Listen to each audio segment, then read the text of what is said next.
Okay, greetings to my students and any other random viewers. You are all most welcome. So in this lecture, I'm going to do two things really, which is to give an overview of some of the events of the period from the 1870s, which is roughly where our last lecture on industrial revolution and class struggle in Britain in the 19th century.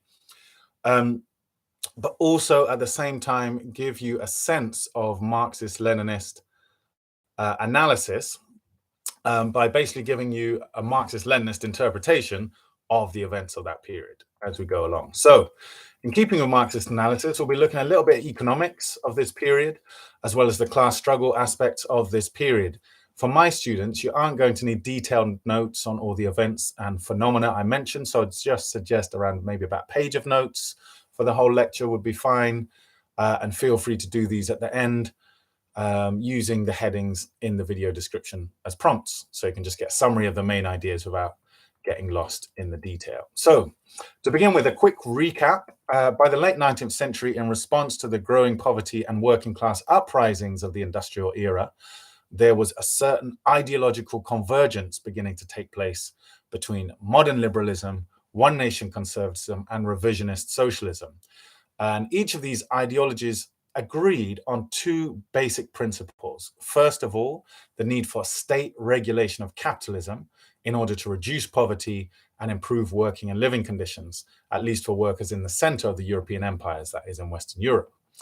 Secondly, and this is still not really mentioned in your textbooks, there was an agreement emerging on the need for colonialism and imperialism to fund these improvements for European workers. So support for empire was not particularly new for either liberals or conservatives, with Locke, as we've seen, deeply involved in both slavery and the colonization of Native American lands.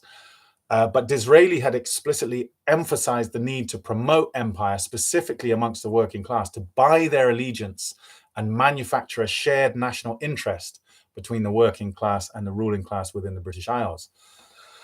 But for socialism, this support for colonialism was a major reversal of the ideas of revolutionary socialists such as Marx and Engels. Marx had supported the anti-colonial rebellions of groups like the Fenians in Ireland and the Indians, who rose up in 1857.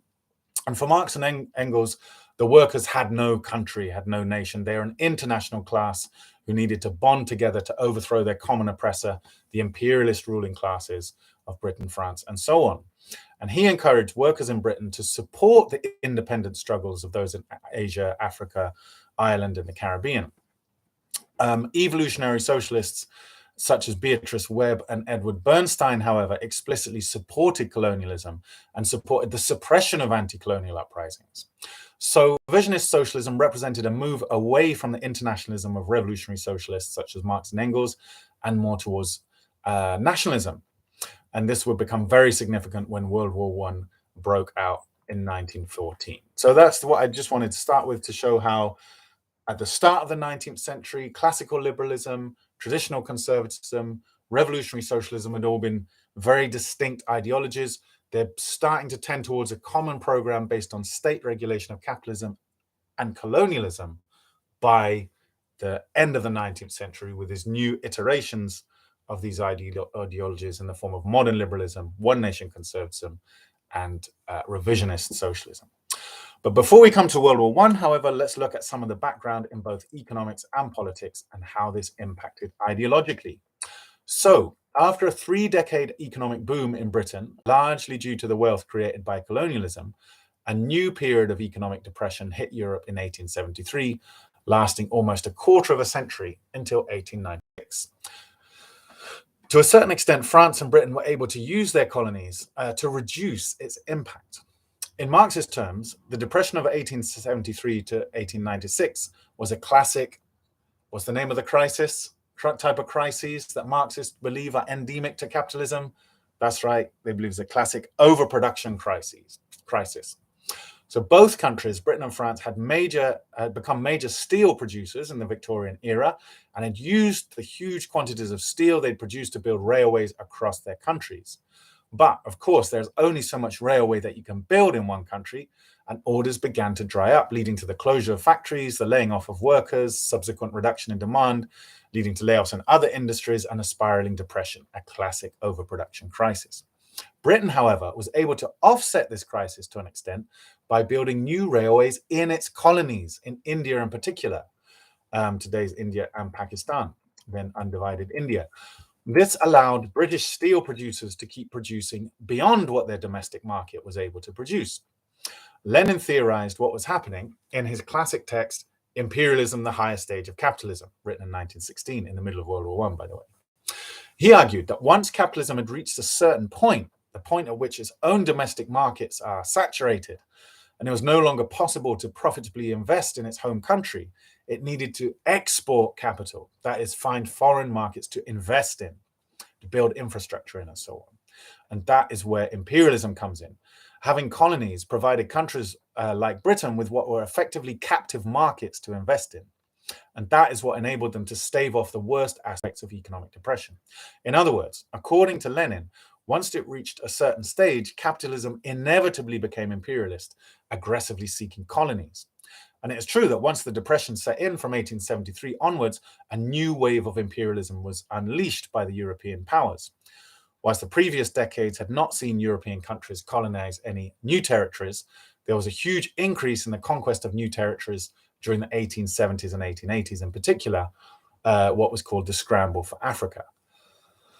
This saw Britain, France, and Germany racing to carve up the African continent between themselves. Indeed, they were so worried that they might end up going to war with each other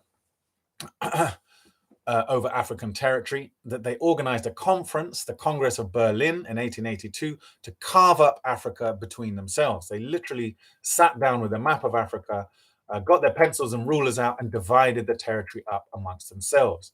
That's why if you look at a map of Africa today, there are so many straight lines on it. These are not natural borders like those in Europe, made by rivers or seas or mountain ranges. These are lines drawn on a map by European politicians, bearing little relation to either the natural geography or the pre-existing cultural groupings of those territories.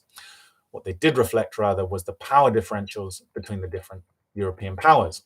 And Germany was one of the powers that lost out largely. Germany had only come about as a modern nation state in 1871, having previously been a patchwork of smaller princely states. So Germany, new on the scene, it was given Southwest Africa, modern-day Namibia, and Tanganyika, modern-day Tanzania, but its empire remained tiny compared to the huge, sprawling territories controlled by Britain and France. Thus, while Britain and France were able to overcome their capitalist crises by investing their surplus steel into railway construction in their empires, Germany largely invested its steel surpluses into, guess where? Its armed forces, and in particular, its navy. This policy was named by German Emperor Kaiser Wilhelm Weltpolitik, literally world politics, and it had the explicit intention of then using its newly built up military forces to capture more colonies for itself. The aim was to give Germany, quote, its place in the sun, in other words, an empire of its own. By the end of the 19th century, however, this could only mean war with the other imperial powers, Britain and France, because there was no longer any more uncolonized land to snatch up. So, according to the Marxist perspective, the stage was already set for World War I before the 20th century had even begun. So, as early as 1887, for example, Engels wrote this. Check this out. This is amazing. Written nearly 3 decades before that break of World War I. He said, quote, "Finally, the only war left for Germany to wage will be a world war to an extent and violence hitherto unimagined. 8 to 10 million soldiers will be at each other's throats, and in the process, they will strip Europe barer than a swarm of locusts. The depredations of the 30 Years' War, compressed into 3 or 4 years and extended over the entire continent, famine, disease, the universal lapse into barbarism, both of the armies and people in the wake of acute misery, irretrievable dislocation of our artificial system of trade, industry, and credit, ending in general bankruptcy, collapse of the old states and their conventional political wisdom to the point where crowns will roll into the gutter by the dozen and no one will be around to pick them up. The absolute impossibility of seeing where it will all end and who will emerge as victor from the battle. Only one consequence is absolutely certain: general exhaustion and the conditions for the ultimate victory of the working class." And it's kind of unnerving reading this, end of quote, by the way, kind of unnerving reading this passage now, because of the sheer accuracy of Engels' predictions. He said 8 to 10 million soldiers will be at each other's throats. in the end, around 10 million soldiers were killed in World War I. He said the war would last 3 to 4 years. It lasted 4 years. He mentioned famine and disease. 10 million civilians were killed during the war, many from famine, and the population was so weakened that the Spanish flu virus wiped out at least another 20 million right after the end of the war. Before the war broke out, there had been a huge rise in working class organization, especially strike activity, especially amongst the lower paid workers right across Europe. Up until the 1880s, trade unions had basically been pretty exclusive clubs of the highly skilled, better paid workers and had not been very militant. But from the 1880s onwards, a movement called New Unionism began to develop in Britain. This was a movement of the lowest paid and most exploited workers in the country. In 1888, for example, women and girls at the Bryant and May match factory went on strike in opposition to the unfair dismissal of one of the workers, as well as the general horrific working conditions, poverty wages, and long 14-hour shifts they were forced to work. The strike was successful, with management reinstating the sacked worker, reversing the wage deductions they'd imposed on other striking workers, and agreeing to provide separate rooms for meals, the lack of which had been a major cause of complaint because they were having to eat their food in the phosphorus, fumey-filled factories, giving them more disease and so on.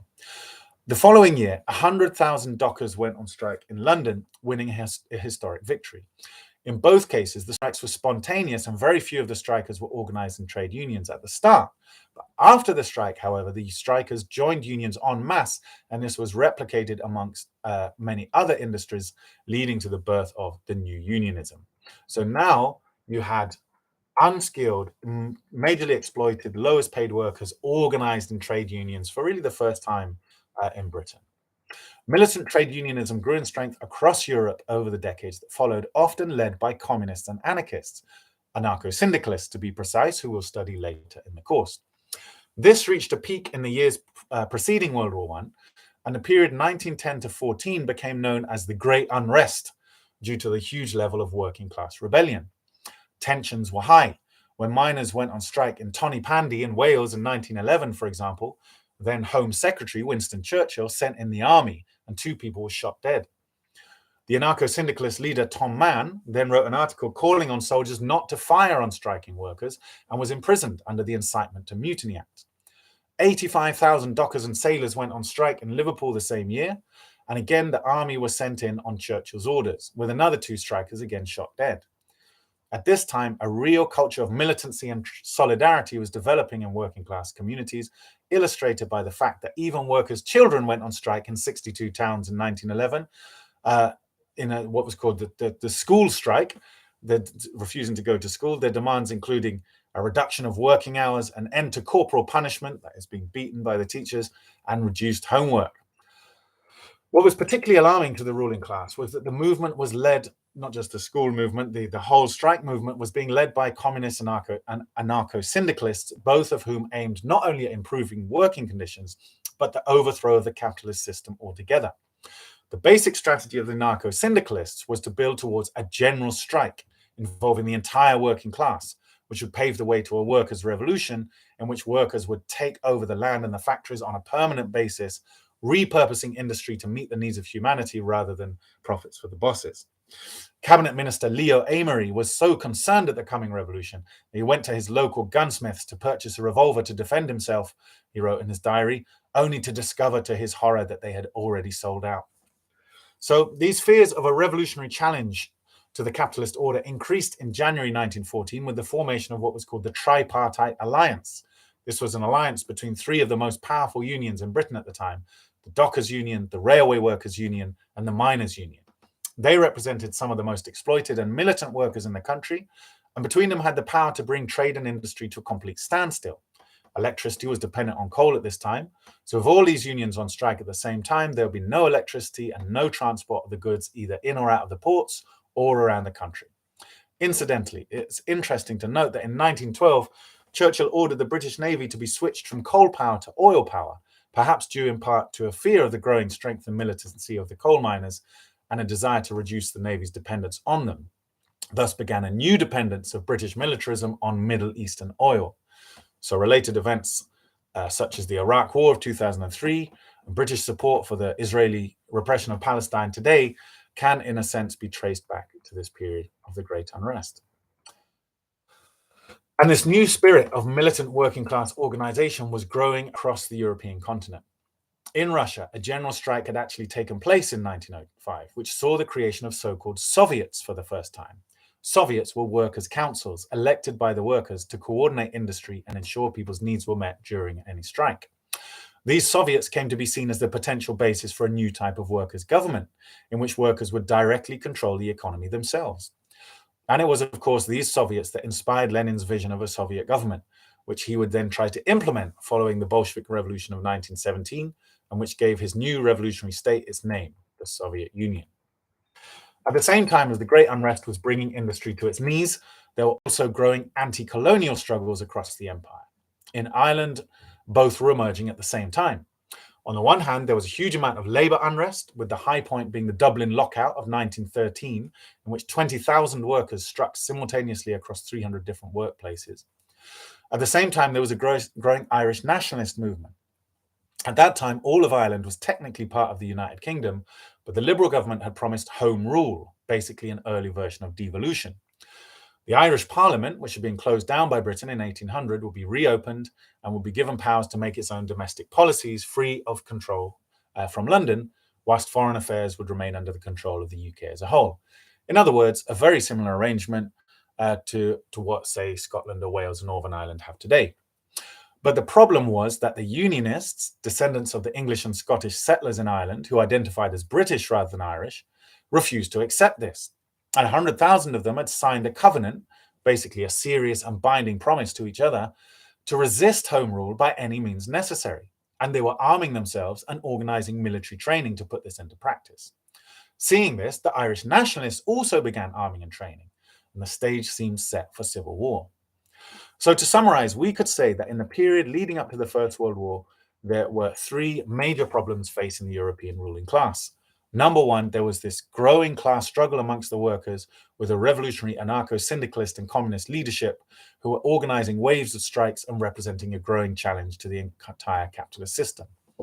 Number two, there was growing anti-colonial sentiment across the empire with growing tension between colonial settlers and native peoples, as exemplified by the situation in Ireland. Three, and finally, there were the growing rivalries between the European states themselves as each of them sought to overcome their own overproduction crises by conquering colonies to use as captive markets, which once all of Asia and Africa had already been divided up, meant that they would have to capture them from each other. Lenin analyzed these three problems as three basic and irresolvable contradictions of capitalism in what he called the era of imperialism. Number one, the contradiction between labor and capital. That is the class struggle between the proletariat and the bourgeoisie, the basic dynamic of capitalism as analyzed by Marx and Engels. Number two, the contradiction between imperial states like Britain and France and their colonies. And number three, the contradiction between imperialist states themselves, what Lenin termed inter-imperialist rivalries. That is rivalries between the imperialist powers, best illustrated by Britain and France's rivalry with Germany, as the latter sought to challenge the former's grip on Africa and Asia. All of these contradictions, Lenin argued, pointed in the direction of war. War was the inevitable endpoint of the buildup of tensions between major capitalist powers, as each sought territorial expansion for the export of capital in order to overcome their overproduction crises. But the class struggle also pointed in the direction of war, as each capitalist nation's ruling class sought to an external enemy on whom to redirect the growing militancy and anger of their own working class. In other words, war was not only a means of territorial expansion, but also a weapon of counter-revolution. This was the logical endpoint of Benjamin Disraeli's one-nation politics. The best way to counter working class struggle against the ruling class, Disraeli had argued, was to bind the two classes together in a project of nationalism and empire. And the best way to promote nationalism has always been through war. And so it was that the Great Unrest came to an end with the outbreak of World War I in August 1914. The war had long been predicted by Europe's socialist parties, who met in Basel in Switzerland in 1912 to discuss the prospect of war. At this conference, all the parties present passed a resolution stating that if war should break out, they would not only refuse to support it, but they would actively seek to turn their guns on their own ruling classes in a revolution, rather than fighting against their brother workers in the trenches. But it didn't happen. Instead, when the war broke out, a wave of patriotism flooded each of the countries involved, And tragically, the parliamentary socialist parties all across Europe in the main supported their own national governments. Suddenly, to continue with strikes and agitation was seen as unpatriotic, undermining the war effort and abetting the enemy. The general strike that was being planned by the newly formed tripartite alliance of dockers, railway workers and miners in Britain was called off. The only socialist parties that stayed loyal to the Basel Resolution and who used the war as an opportunity to make revolution against their own ruling class were those of Russia and Ireland, the latter attempting a revolution in the Easter Rising of 1916, and the former actually succeeding in doing so in 1917. So the European capitalist classes sent their working classes to slaughter each other in an attempt to resolve the contradictions of capitalism. But in reality, the war solved nothing. Engels' predictions had been borne out. The continent was wrecked, tens of millions dead, empires collapsed. Which empires collapsed in World War I? Pause the video, see how many you can name. 4 I can think of: the Russian Empire, the German Empire, the Ottoman Empire, and the Austro-Hungarian Empire were all wiped out by the war. But although Germany had been defeated, the contradictions that had led to the war remained. The class struggle had only temporarily been suspended and had quickly re-emerged long before the war had ended. Mutinies amongst ordinary soldiers had become common by the end of the war, most spectacularly in Russia, where troops rebelled against their officers and joined starving peasants to make revolution, first against their emperor, the Tsar, in February 1917, and then in a second socialist revolution in October 1917. The Bolshevik Revolution, as it was called, was earth-shattering. It lit a beacon of hope for oppressed workers the world over, who now had a model of proletarian revolution to emulate. Communist parties, explicitly aiming at Bolshevik-style revolution, were established all over the world as the parliamentary socialist parties stood discredited due to their support for the war. Capitalism's image problem was now worse than ever, and was now widely viewed as not only exploitative, but horrendously violent, responsible for the biggest mass slaughter in world history. Revolutionary unrest swept across Europe in the years after World War I. In Britain, a general strike in Glasgow in 1919 led to the creation of the Glasgow Soviet, with Britain sending 6 tanks to the city to crush it. The same year, even the police went on strike in Liverpool. This was terrifying for the ruling class, as the army was already in revolt, with many soldiers refusing to go and fight against the new Bolshevik government, for example. And with the prospect of losing both army and the police, the government could lose their grip on power altogether. And few workers had any illusions in the parliamentary road to socialism anymore. I find it fascinating that after finally achieving the vote, after more than a century of struggle for it, the working class of 1918 barely bothered to use it. The 1918 general election had the lowest turnout of any election either before or since in the UK, of only 57%. Few had any illusions in any of the governing institutions anymore. For many, the Bolsheviks had shown the way to achieve real change, and the parliamentary socialists were revealed to be mere appendages of the ruling class. In Hungary, a communist revolution briefly succeeded under the leadership of Bela Kun, was brief but was put down by the army after 4 months. Apart from Russia and Hungary, the closest workers came to making revolution was Germany. A revolution of sorts had actually happened when the German Emperor Kaiser Wilhelm was forced to abdicate in November 1918. The German parliament, led by the SPD, the Social Democrats, took power, but the German Communist Party, the KPD, led by Karl Liebknecht and Rosa Luxemburg, wanted nothing less than complete socialist revolution. They launched a rebellion early in 1919 called the Spartacist Uprising, which took control of large parts of Berlin, forcing the government to relocate to Weimar. Their uprising was put down with extreme violence, with 150 killed, including Rosa Luxemburg and Karl Liebknecht, who were both beaten and shot dead in cold blood. And just as the war had intensified rather than pacified class struggle, so too did it intensify economic crisis. By 1921, a new economic depression set in Britain, leading to an outbreak of mass unemployment which lasted right up until World War II. Whilst Germany and USA both experienced a brief economic boom during the 1920s, this turned out to be illusory and ended with a bang in the Wall Street crash of 1929, which set the stage for a new worldwide Great Depression. And in the colonies too, the war intensified struggle. France and Britain had conscripted hundreds of thousands of soldiers from their colonies in Africa and Asia, many of whom were killed, and had also stepped up its exploitation of the colonies in terms of taxes and the export of crops, leading to poverty and even famine in places. I think there's 1 million soldiers from India in the British Army during World War I. This led to a growing sense of anti-colonial feeling and boosted independence movements in the colonies, especially in Ireland, Egypt, and India. In Ireland, a new party called Sinn Féin, which means ourselves alone, who supported complete independence for Ireland, won 3/4 of the Irish seats in the 1918 UK general election, but refused to send them to sit in the UK Parliament. Instead, they set up their own parliament, the Dáil.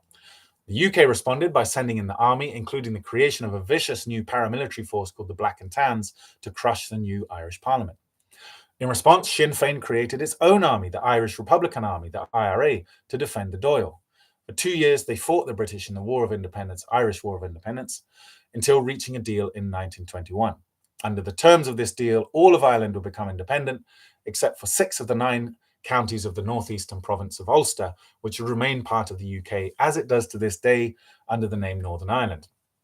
This was the part of the country that had the biggest community of so-called loyalists, descendants of the English and Scottish settlers who'd colonized Ireland from the 16th century onwards and who wanted to stay part of the UK. And it was also the most profitable part of the country, housing the bulk of Britain's shipbuilding capacity, for example, as well as a sizable textile industry. So, to cut a long story short, none of the 3 contradictions of capitalism identified by Lenin had been resolved by the war. In fact, all of them, the class struggle and economic crisis, the division between colonizers and colonized, and inter-imperialist rivalries had all been intensified.